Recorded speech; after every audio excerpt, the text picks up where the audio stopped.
Hello student, good morning. Welcome back to another video. આપણે last લેક્ચરમાં જે રંજક કણો આવેલા હોય છે વનસ્પતિના કોષોમાં તેની સંરચના જોયા બાદ હવે આજના લેક્ચરમાં આપણે પક્ષ્મ અને કશાના વિવિધ ભાગોનું વર્ણન કરવાનું છે કે પક્ષ્મ અને કશાની શું સંરચના હોય છે, આ બંનેના કાર્યો શું હોય છે અને પક્ષ્મ અને કશા વચ્ચે તફાવત શું છે, જે બધું આપણે આજના લેક્ચરમાં જોવાનું છે. તો આપણે સ્ટાર્ટ કરીએ પક્ષ્મ અને કશા. આપણને ખબર છે કે પક્ષ્મ અને કશા જે છે તે એકદમ નાની એવી સંરચના છે અને તેનું કાર્ય છે હલેસા જેવું. એટલે શું કરશે? હલેસા મારવામાં મદદ કરશે. હવે કશા જે છે તેનું કાર્ય છે કે જે કોષોને પ્રચલનમાં ઉપયોગી છે, જ્યારે પક્ષ્મ જે છે શું કરશે? જે કોષની આજુબાજુ જે પ્રવાહી હોય છે એ પ્રવાહીની ગતિમાં સહાય કરશે. આપણે જોઈએ કે સપોઝ આ કોષો છે, બરાબર. હવે કોષોની આજુબાજુ પ્રવાહી આવેલું છે, તો આ પ્રવાહીની જે ગતિ હોય છે એ ગતિ કરવામાં આ પક્ષ્મ જે છે તે સહાય કરશે, બરાબર. ત્યારબાદ આપણે કશાની વાત કરી. આજે જે આપણે જોયું એ પક્ષ્મની વાત કરી કે પક્ષ્મનું કાર્ય હલેસા જેવું છે. શું કરશે? હલેસા જેવું એટલે કે જે કોષો હશે એની બહારની બાજુએ એટલે કે આજુબાજુએ શું આવેલું હશે? પ્રવાહી આવેલું હોય છે. તો આ પ્રવાહીને ગતિમાં સહાય કરવા માટે પક્ષ્મો આવેલા હોય છે. ત્યારબાદ આપણે જોઈએ કશા. તો કશા જે છે તે લાંબી અને કોષીય ગતિ કરવા માટે જવાબદાર છે. મેં જ્યારે તમને આદિકોષ કેન્દ્રીયના કોષોમાં જે કશા આવેલી હોય છે ત્યારે મેં તમને વાત કરી હતી કે કશા જે હોય છે તે શું કરે છે? કોષોને પ્રચલન કરવામાં અથવા તો હલનચલન કરવામાં ઉપયોગી બને છે.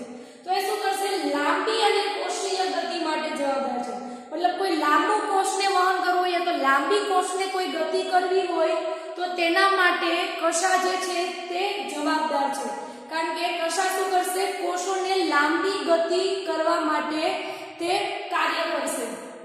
ત્યારબાદ આપણે જોયું હતું કે આદિકોષ કેન્દ્રીયમાં પણ કશા આવેલી હોય છે, સુકોષ કેન્દ્રીયના કોષોમાં પણ કશા આવેલી હોય છે. પણ એ યાદ રાખજો, આદિકોષ કેન્દ્રીય અને સુકોષ કેન્દ્રીયમાં જે કશા આવેલી હોય છે બંનેની સંરચના અલગ અલગ હોય છે. આવેલી કશા બંનેમાં હશે, તે આદિકોષ કેન્દ્રીયમાં હશે, સુકોષ કેન્દ્રીયમાં હશે, પરંતુ બંનેમાં તેની રચના અલગ અલગ હશે. જેવી રીતે આપણે એક્ઝામ્પલ લઈએ રિબોઝોમ. રિબોઝોમ નામની જે અંગિકા છે તેનું આપણે જોયું આદિકોષ કેન્દ્રીયમાં તેની સંરચના અલગ છે, સુકોષ કેન્દ્રીયમાં અલગ છે. આવેલી બંનેના કોષોમાં છે પણ રચના બંનેમાં અલગ. સેમ એવું જ કશા જે છે તે આદિકોષ કેન્દ્રીયમાં હશે, સુકોષ કેન્દ્રીયમાં હશે, પણ રચના બંનેમાં તેની અલગ અલગ હશે, બરાબર. ત્યારબાદ ઇલેક્ટ્રોન માઇક્રોસ્કોપના અભ્યાસ પરથી ખ્યાલ આવ્યો કે પક્ષ્મ અને કશા જીવરસ પટલથી ઘેરાયેલ હોય છે. હવે આપણે આકૃતિ દ્વારા સમજીએ અને આકૃતિ ડ્રો કરીએ કે પક્ષ્મ અને કશાનું વિવિધ વર્ણન કરતી અથવા તો વિવિધ ભાગો ધરાવતી આપણે આકૃતિ ડ્રો કરીએ, બરાબર. તો પહેલા આપણે આકૃતિ ડ્રો કરતી વખતે ગોળ રાઉન્ડ કરવાનું છે, કારણ કે પક્ષ્મ અને કશા જે છે તે જીવરસ પટલથી ઘેરાયેલું છે અને તેની અંદર પક્ષ્મ અને કશાને આપણે સંરચના ડ્રો કરવાની છે, બરાબર. તો આ થયું જીવરસ પટલ. હવે શું કરવાનું છે?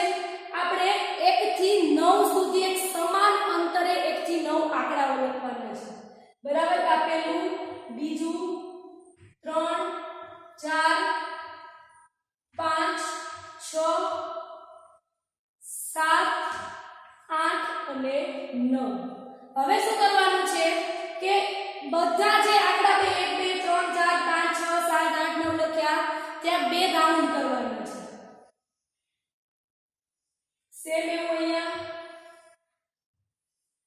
સેમ એવું અહીંયા,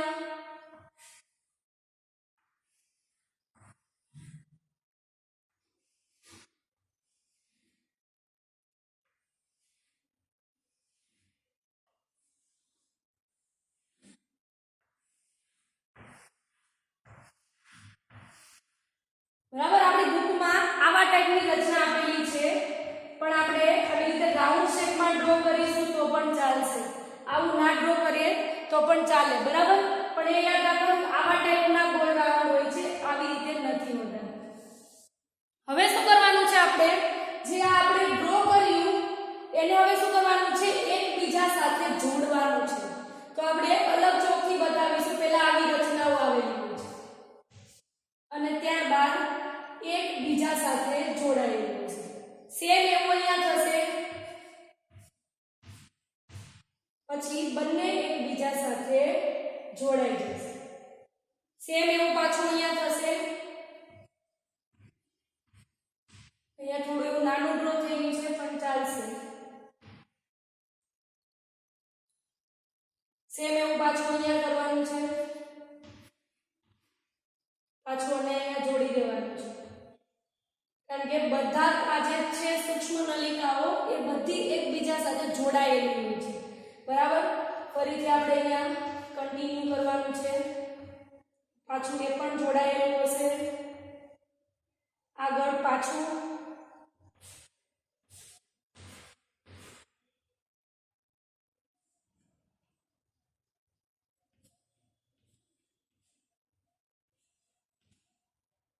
એ પણ જોડાયેલું હશે.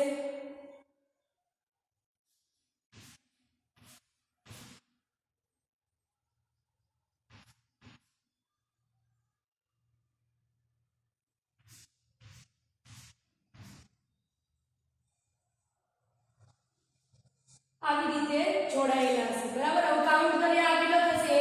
1 2 3 4 5 6 7 8 ને 9. એટલે કે બહારની બાજુએ અથવા તો બહારની શું કહે છે, પરિઘવર્તી બાજુ, બરાબર. તો તમને ખ્યાલ આવી ગયો છે કે પરિઘવર્તી બાજુએ આવી રીતે 9 નલિકાઓ આવેલી છે, સૂક્ષ્મ નલિકાઓ. હવે આપણે કેન્દ્રસ્થની અંદર જોવાનું છે. તો કેન્દ્રસ્થની અંદર પણ આવી રીતે 2 નલિકાઓ આવેલી હોય છે. તો આપણે ડ્રો કરીએ.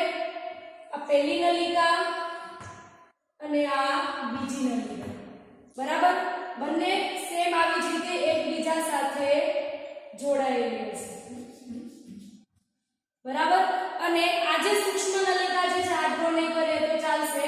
અને આ જે સૂક્ષ્મ નલિકા જે છે તે કેન્દ્રસ્થ ભાગે આવેલી હોય છે અને એટલે કે કેન્દ્રસ્થ નલિકા કહેવાય છે. અને એ કેન્દ્રસ્થ આવરણ દ્વારા આવૃત હશે, આવી રીતે ઘેરાયેલી હશે. જે હમણાં આપણે આગળ ડિસ્કસ કરીશું, પણ અત્યારે ખાલી યાદ રાખવા માટે અહીંયા સરખું કરી નાખું.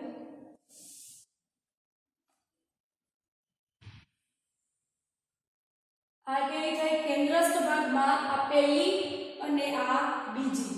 અથવા તો જો ખાલી એને એક રાઉન્ડ શેપમાં ડ્રો કરવું હોય તો પણ આપણે કરી શકીએ, માત્ર એક જ, બરાબર. હવે આપણે એનું ડિસ્ક્રાઇબ શરૂ કરીએ. આ જે છે તે સૂક્ષ્મ અને કષાના વિવિધ ભાગોનું વર્ણન કરતી એક આકૃતિ છે. હવે એમાં કયા ભાગોના નામ શું છે એ આપણે હવે થિયરી દ્વારા સમજીએ, બરાબર. તો આપણે સ્ટાર્ટ કરીએ કે જ્યારે ઇલેક્ટ્રોન માઇક્રોસ્કોપ ની શોધ થઈ ત્યારબાદ શું કર્યું હતું, વૈજ્ઞાનિકોએ કોષોની સંરચનાની અભ્યાસની શરૂઆત કરી હતી. ત્યારબાદ જ્યારે પક્ષમ અને કષાનો અભ્યાસ કર્યો ત્યારે વૈજ્ઞાનિકોને એ જાણવા મળ્યું કે પક્ષમ અને કષા જે છે એ બંને એક જીવરસ પટલથી ઘેરાયેલું હોય છે. તો આપણે અહીંયા ડ્રો કર્યું છે જીવરસ પટલ, બરાબર. હવે શું હોય છે, તેના અક્ષને અક્ષ સૂત્ર તરીકે ઓળખવામાં આવે છે. હવે તમે આપણે જ્યાં 9 જ્યાં નલિકાઓ ડ્રો કરી છે જેના અક્ષને શું કહેવાય છે, અક્ષ સૂત્ર. અને આ અક્ષ સૂત્ર જે છે તે ઘણી સૂક્ષ્મ નલિકાઓનું બનેલું છે. અહીંયા તમને દેખાતું હશે આ અક્ષ સૂત્ર આવી ઘણી બધી સૂક્ષ્મ નલિકાઓનું બનેલું છે. આપણે કાઉન્ટ કરીએ કેટલી સૂક્ષ્મ નલિકાઓનું બનેલું છે. તો અક્ષ સૂત્ર જે છે તે કેન્દ્રમાં 2 કેન્દ્રસ્થ સૂક્ષ્મ નલિકા આવેલી છે. આપણે પહેલા કેન્દ્રની વાત કરીએ, પછી બહારની એટલે કે પરિઘવર્તીમાં કેટલી આવેલી હોય છે જોઈએ.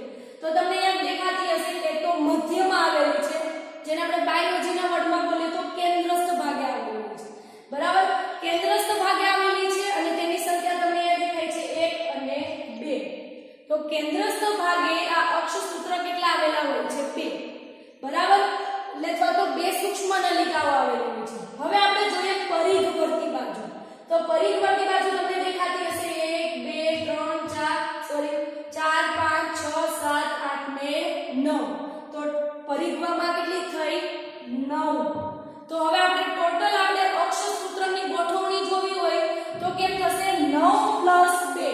એટલે કે બહારની બાજુએ પરિઘવર્તીમાં 9 અને કેન્દ્રસ્થ ભાગે 2. હવે આમાં કન્ફ્યુઝન ના થાય, કદાચ MCQ માં પૂછે કે અક્ષસૂત્રની ગોઠવણી કેવી હોય છે, તો 9 + 2 એ પણ લખેલું હશે, 2 + 9 એ પણ લખેલું હશે, પણ આપણે શરૂઆત કાઉન્ટ કરવાની ક્યાંથી કરવાની છે? પરિઘથી કરવાની છે. એટલે આન્સર આવશે 9 + 2. આપણે આકૃતિ ડ્રો કરી ત્યારે પણ જોયું હતું કે આપણે આકૃતિની શરૂઆત પરિઘ સાઈડથી કરી હતી, બરાબર? તો પરિઘ સાઈડ પહેલા 9 અક્ષસૂત્ર આવશે, ત્યારબાદ કેન્દ્રની અંદર 2 આવશે. હવે આકૃતિ ડ્રો કરીએ ત્યારે આ જે ગોઠવણી જે છે તે સરખી જ રાખવાની છે કે 9 થી ઓછા પણ ના, પરિઘવર્તી જે બાજુ છે તેમાં 9 થી ઓછા પણ ના થવા જોઈએ, 9 થી વધુ પણ ના થવા જોઈએ. એની સંખ્યા ફિક્સ હોય છે, 9 જ આવેલી હોય છે.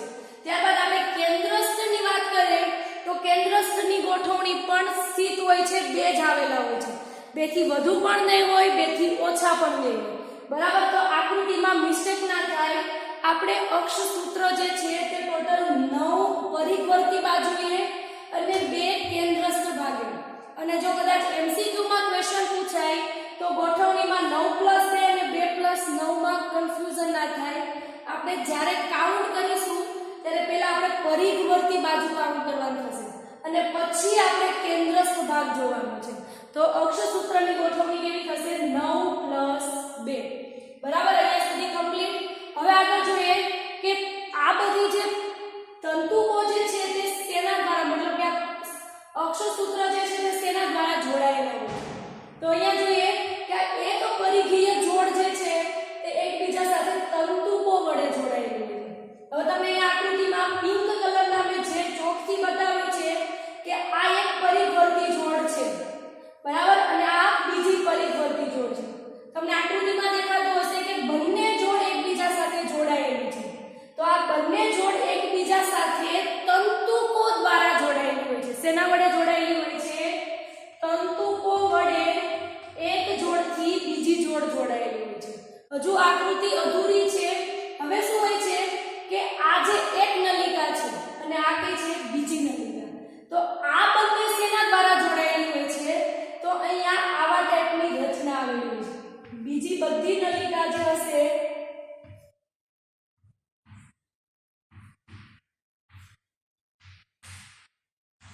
આપણે નામ આપી દઈએ AB, AB, AB.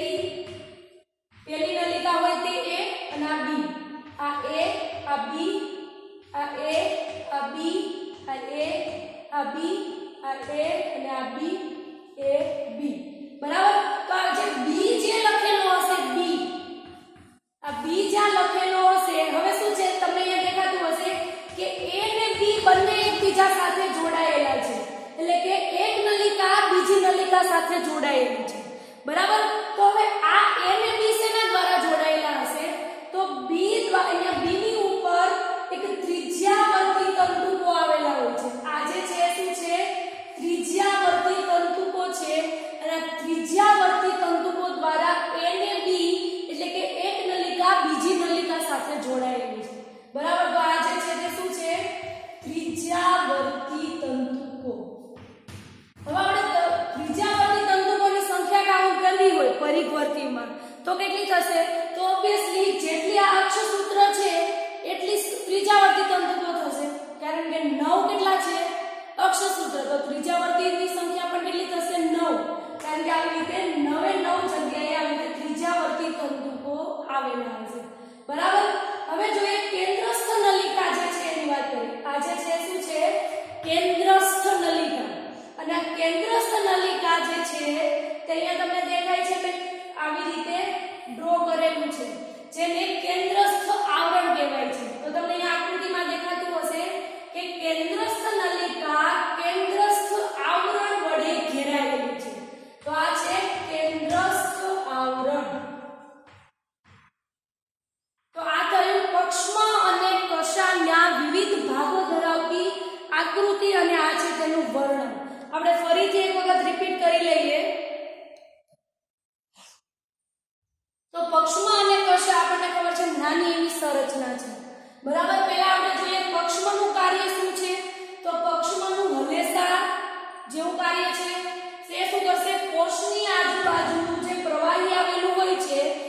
પ્રવાહીની ગતિમાં સહાય કરશે.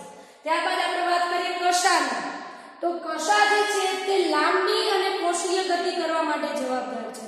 હવે મેં તમને જ્યારે આદિકોષ કેન્દ્રીયના કોષોની આકૃતિ કરાવી હતી ત્યારે તમે જોયું હતું કે આવી રીતે કશાઓ આવેલી હોય છે, કોષ દિવાલ સાથે આવી રીતે પૂંછડી આકારની જોડાયેલી હતી. તો એ આદિકોષ કેન્દ્રીયમાં જે કશા આવેલી હોય છે તે અને સુકોષ કેન્દ્રીયમાં જે કશા આવેલી હોય છે આ બંનેમાં કશા જે છે તે અલગ અલગ આવેલી હશે, મતલબ કે તેની સંરચના હોય છે તે જુદી જુદી હશે. ત્યારબાદ આપણે વાત કરીએ કે ઇલેક્ટ્રોન માઇક્રોસ્કોપના અભ્યાસ પરથી એ ખ્યાલ આવ્યો કે પક્ષમાં અને કશાની ફરતે જીવરસ પટલ આવેલું હોય છે. ત્યારબાદ આપણે જોઈએ અંદરની સંરચના કેવી હોય છે તો તેના અક્ષને અક્ષસૂત્ર કહેવાય છે, બરાબર. અને ઘણી સૂક્ષ્મ નલિકાઓનું તેનું અક્ષસૂત્ર બનેલું છે. આપણે અહીંયા ઘણીમાં કાઉન્ટ કરીએ તો ટોટલ 9 સૂક્ષ્મ નલિકાઓ આવેલી છે અને તેની અંદર બીજી બે એટલે ટોટલ કેટલી થાય 11 સૂક્ષ્મ નલિકા, બરાબર. હવે આ 11 સૂક્ષ્મ નલિકાની ગોઠવણી કેવી હોય છે એટલે કે અક્ષસૂત્રની ગોઠવણી કેવી હોય છે તો આ જે કેન્દ્રવાળો ભાગ જે છે તેમાં ટોટલ 2 સૂક્ષ્મ નલિકા હોય છે, બરાબર. અને ત્યારબાદ પરિઘ બાજુએ ટોટલ 9 આવેલી હોય છે એટલે ગોઠવણી કેમ થશે 9 + 2. ત્યારબાદ પરિઘીય જોડ જે છે તે અહીંયા તમને દેખાતું હશે એક જોડ બીજી જોડ સાથે જોડાયેલી છે તો એ તંતુકો દ્વારા જોડાયેલી છે. ત્યારબાદ એક નલિકા બીજી નલિકા સાથે પણ જોડાયેલી છે. આપણે નામ આપ્યું અહીંયા AB AB AB, એમાં બધી AB સાથે જોડાયેલી છે. તો AB સાથે કેવી રીતે જોડાયેલી હશે તો આવી રીતે અહીંયા ત્રિજ્યાવર્તી તંતુકો આવેલા હોય છે જેના દ્વારા AB સાથે જોડાયેલી હોય છે. ત્યારબાદ આપણે ત્રિજ્યાવર્તી તંતુકોની સંખ્યા કાઉન્ટ કરીએ તો પરિઘ બાજુએ જેટલી સૂક્ષ્મ નલિકાઓ આવેલી હશે અથવા તો જેટલા અક્ષ તંતુઓ આવેલા હોય છે એ બધા અક્ષસૂત્ર જેટલા થશે એટલી જ સામે ત્રિજ્યાવર્તી તંતુકો થશે, બરાબર. તો અહીંયા પરિઘવર્તી ટોટલ કેટલા અક્ષસૂત્ર છે 9, તો ત્રિજ્યાવર્તી તંતુકો પણ કેટલા થશે 9, બરાબર. અને ત્યારબાદ આપણે નેક્સ્ટ જોઈએ કે કેન્દ્રમાં કેટલી આવેલી હોય છે તો કેન્દ્રમાં 2 સૂક્ષ્મ નલિકા આવેલી હોય છે અને તમને આકૃતિમાં દેખાય છે કે બંને કેન્દ્રસ્થ નલિકા જે છે તે આવી રીતે કેન્દ્રસ્થ આવરણ દ્વારા ઘેરાયેલી છે, બરાબર. તો આ થઈ પક્ષમાં અને કશાની સંરચના. હવે આપણે જોવાનું છે કે પક્ષમાં અને કશાની વચ્ચે તફાવત શું છે. જે આપણી ટેક્સ્ટ બુકમાં નથી આપેલા પણ એ જાણવું જરૂરી છે કે પક્ષમાં અને કશા વચ્ચે તફાવત શું છે. તો આપણે પહેલા અડધી મિનિટ પોઝ કરું છું, પહેલા લખી લો પછી આપણે પક્ષમાં અને કશાના તફાવત જોઈએ.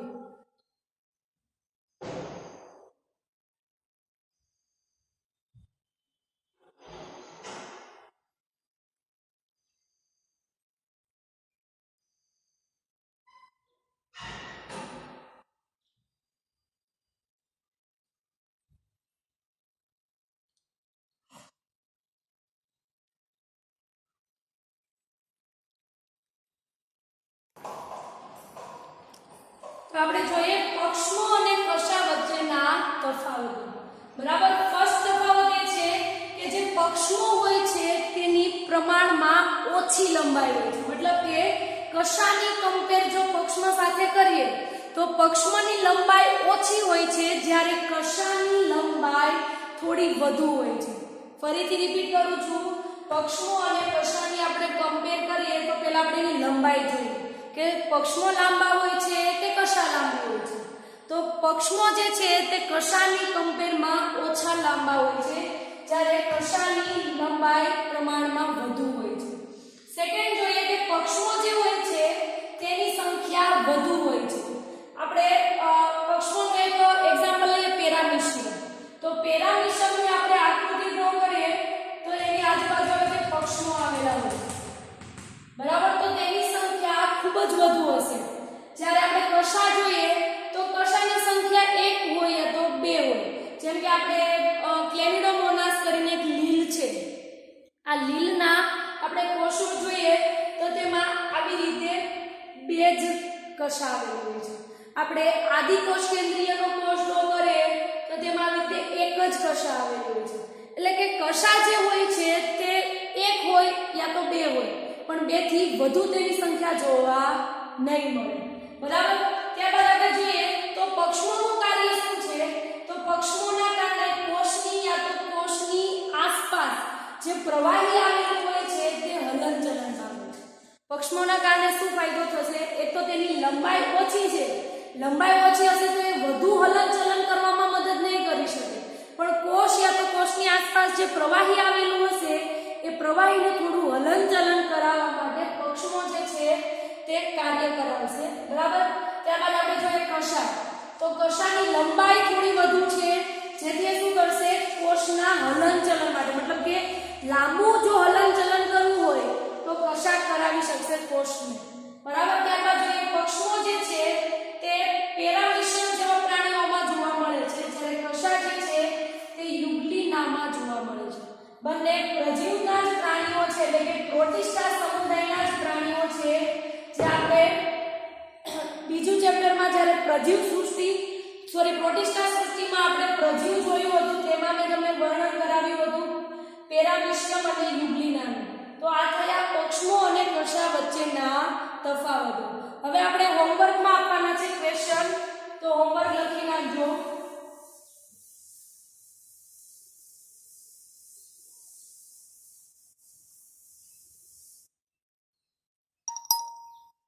હોમવર્ક છે તમારે પક્ષમ અને કશાની આકૃતિ ડ્રો કરવાની છે. ત્યારબાદ બંનેના તફાવત લખવાના છે એક વાર. બરાબર. ફરીથી રિપીટ કરું છું. શું છે હોમવર્કમાં? પક્ષમ અને કશાની આ વાળી આકૃતિ ડ્રો કરવાની છે અને બંને વચ્ચે તફાવત શું છે એ બંને